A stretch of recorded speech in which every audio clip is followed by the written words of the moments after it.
اللہ وحدہ والصلاة والسلام علی من لا نبی بعدہ اما بعد فاعوذ باللہ من الشیطان الرجیم بسم اللہ الرحمن الرحیم وَيَقُولُونَ مَتَى هَذَا الْوَعْدُ إِن كُنتُمْ صَادِقِينَ مَا يَنظُرُونَ إِلَّا صَيْحَةً وَاحِدَةً تَأْخُذُهُمْ وَهُمْ يَخِصِّمُونَ فَلَا يَسْتَطِيعُونَ تَوْصِيَةً وَلَا إِلَىٰ أَهْلِهِمْ يَرْجِعُونَ صدق اللہ مولانا العظیم۔ الصلاۃ والسلام علیک یا سیدی یا رسول اللہ وعلی آلک واصحابک یا سیدی یا حبیب اللہ۔ الصلاۃ والسلام علیک یا سیدی یا نبی اللہ وعلی آلک واصحابک یا سیدی یا رحمۃ للعالمین۔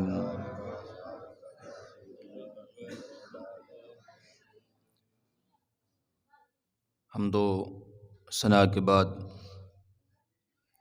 معزز حاضرین و سامعین، آج ہم اللہ کے فضل سے سورہ یاسین کی آیت نمبر 48 سے 50 تک مطالعہ کریں گے۔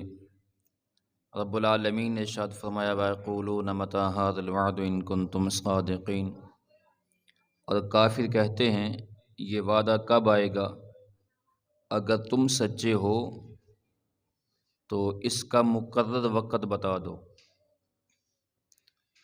پچھلی آیات کریمہ میں پہلے ان کا ربط جو ہے وہ ذہن میں رکھ لیں۔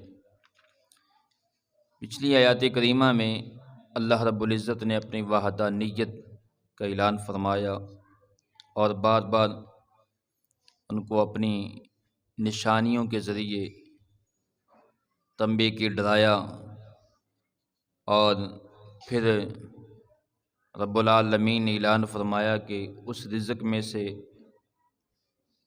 مال خرچ کرو جو تمہیں اللہ نے دیا ہے۔ تو مال جو خرچ کرنا ہے، جب تک آخرت پر یقین نہ ہو تب تک مال خرچ نہیں ہوتا۔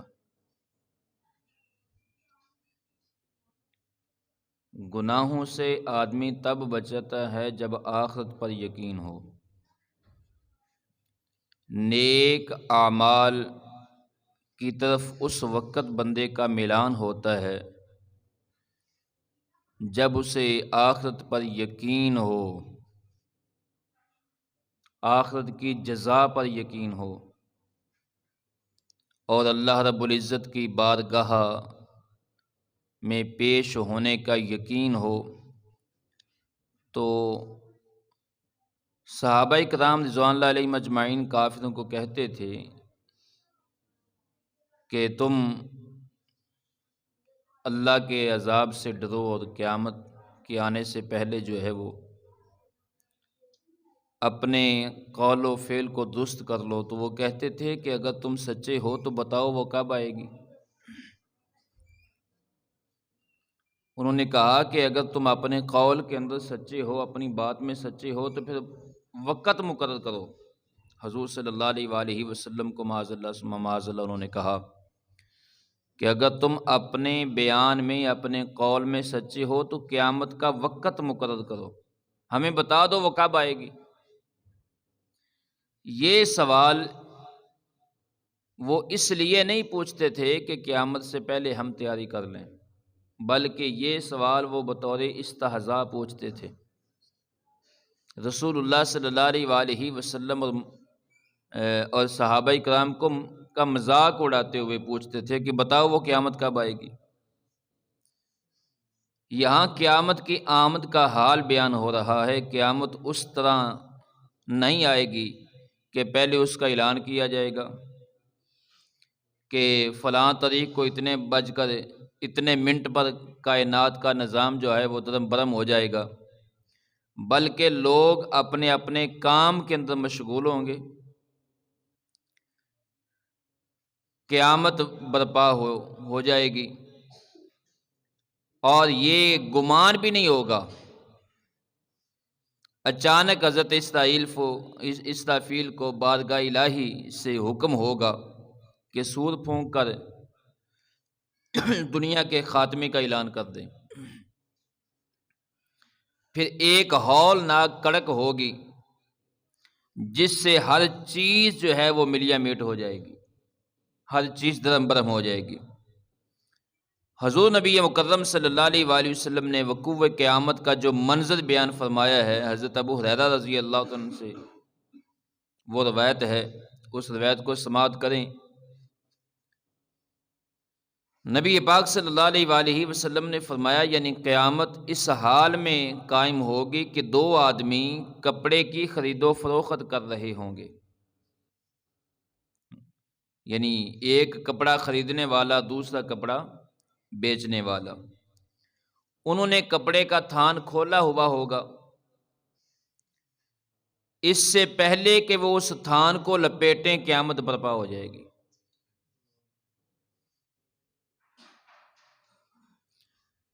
اسی طرح ایک شخص اپنے مویشیوں کو پانی پلانے کے لیے حوض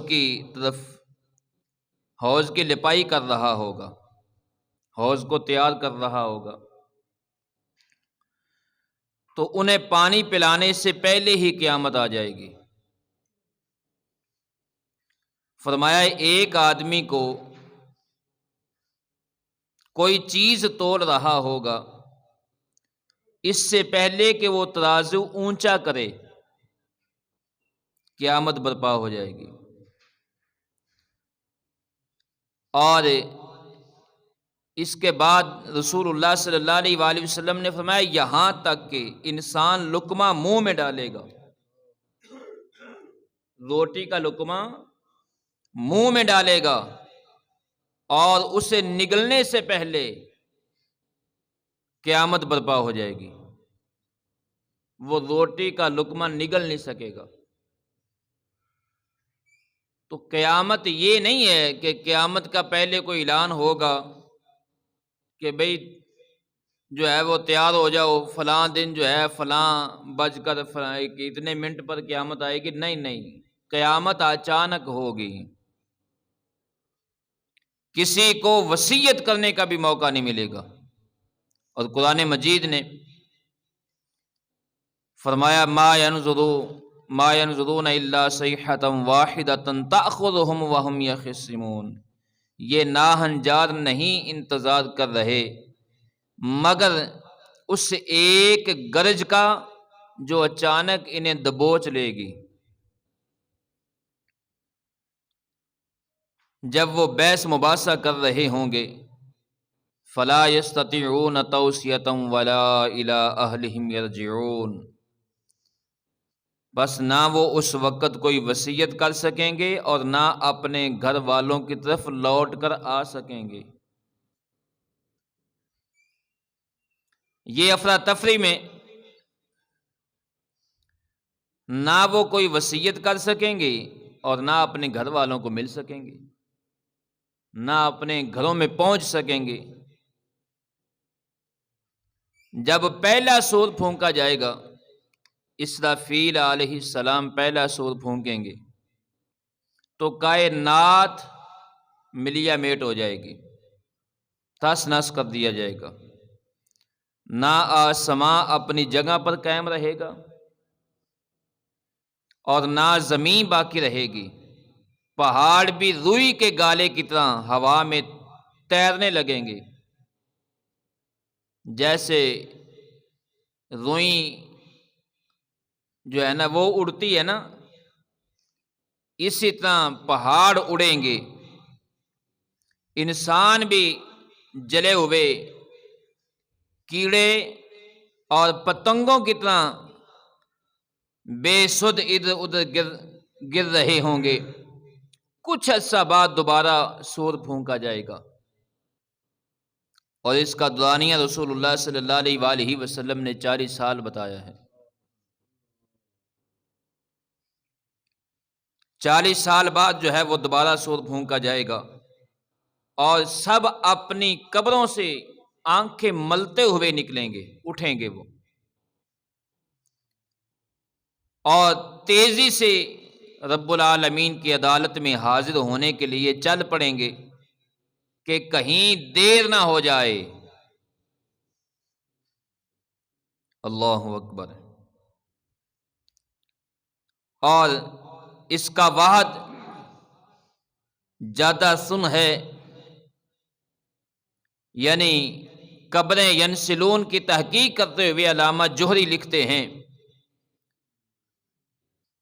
کہ اس کا معنی یہ ہے کہ تیزی سے بھاگنا، تیز تیز وہ دوڑیں گے، یعنی تیزی سے چلنا۔ آیت کا معنی یہ ہے کہ وہ بڑی سرعت اور عجلت سے قبروں سے باہر نکل رہے ہوں گے تاکہ اللہ رب العزت کی عدالت میں پہنچنے میں کہیں تاخیر نہ ہو جائے۔ فوری دوڑیں گے اللہ رب العزت کی بارگاہ میں پہنچنے کے لیے۔ اور یہ بڑی قیامت ہے، یہ بھی ذہن میں رکھیں، یہ قیامت کبریٰ ہے۔ ایک اس سے چھوٹی قیامت صغریٰ ہے، اور قیامت صغریٰ کے بارے رسول اللہ صلی اللہ علیہ وآلہ وسلم نے فرمایا جب کسی کی موت آ جاتی ہے اس کے لیے قیامت آ جاتی ہے۔ جب کسی کی روح پرواز کرتی ہے تو اس کے لیے قیامت آ گئی ہے۔ اب مجھے بتائیں، کیا کسی کو اپنی موت کو کوئی خبر ہے؟ کیا ہم میں سے کوئی جانتا ہے کہ ہم یہاں سے اٹھیں گے؟ کسی کو پتہ ہے کہ ہم نے کب مرنا ہے؟ جب ہمیں یہ نہیں پتا کہ ہم یہاں سے اٹھیں گے، ہمیں یہ نہیں پتا کہ ہم جو سانس اندر گیا ہے واپس باہر پلٹے گا یا نہیں، ہمیں یہ نہیں پتا ہم گھر لوٹ سکتے ہیں یا نہیں لوٹ سکتے، تو جب ہمیں اپنی موت کا نہیں پتا، ایک لمحے کی خبر نہیں ہے، تو کس بنا پر ہم جو ہیں وہ اللہ رب العزت کی اور اللہ کے رسول صلی اللہ علیہ وآلہ وسلم کی نافرمانیوں میں ہٹ دھرم ہو گئے ہیں؟ کس بنا پر ہم شریعت کی دھجیاں اڑا رہے ہیں؟ کیا ہمیں ڈر نہیں ہے؟ وہ کسی نے بڑی پیاری بات کہی تھی کہ آج کا مسلمان کسی سے نہیں ڈرتا، آج کا مسلمان کسی سے نہیں ڈرتا۔ اس نے کہا اگر تجربہ کرنا ہو تو مسجدوں کو جا کر دیکھ لیں، ویران مسجدوں کو دیکھ لیں، یعنی آج کا مسلمان خدا سے بھی نہیں ڈر رہا۔ اگر آج کا مسلمان اللہ سے ڈرتا ہو تو مسجدیں ویران نہ ہوں، مسجدیں بھری ہوں، تو آج ہے یہ دارالعمل ہے۔ آج اللہ کی بارگاہ میں جھک جائیں، اپنے گناہوں کی معافی مانگیں، اس وقت سے ڈر جائیں کہ جس وقت ہماری انفرادی قیامت آ جائے گی، پھر موقع نہیں ملے گا، اس سے پہلے پہلے اس کی تیاری کریں۔ اللہ رب العزت کی بارگاہ میں دعا ہے رب العالمین مجھے اور آپ احباب کو حضور صلی اللہ علیہ وآلہ وسلم کے طریقے پر عمل کرنے کی توفیق عطا فرمائے۔